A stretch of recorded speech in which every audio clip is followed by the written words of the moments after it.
Dobar dan, dobrodošli u Sisačko-moslavačku županiju u grad Kutinu. Danas za vas pripremamo jelena u pikantnom umaku sa dizanim knedlama na pari.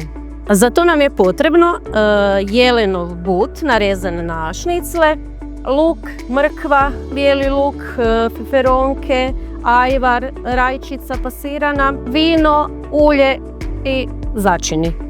Na zagrijano ulje stavljamo odreske koje smo prije toga držali u pacu 2 dana da lijepo poprime aromu i zapečemo sa svake strane da se lijepo zarumeni.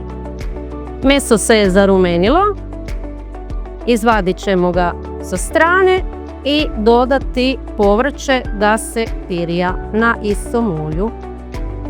Meso vraćamo na povrće gdje će se dalje reducirati i kuhati nekakvih sat vremena. Dodajemo feferonku, malo ajvara, malo pasirane rajčice i naše moslavačko vino, domaći škrlet.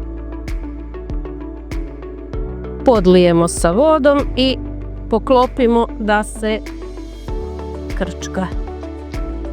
Dok se meso kuha, pripremit ćemo dizane knedle na pari kao prilog uz današnje jelo.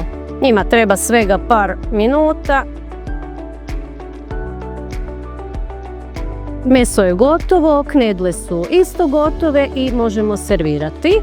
Složimo knedle na tanjur i kraj njega također stavimo jelena. Zalijemo sa umakom. Želimo vam dobar tek uz naše tipično domaće moslavačko jelo.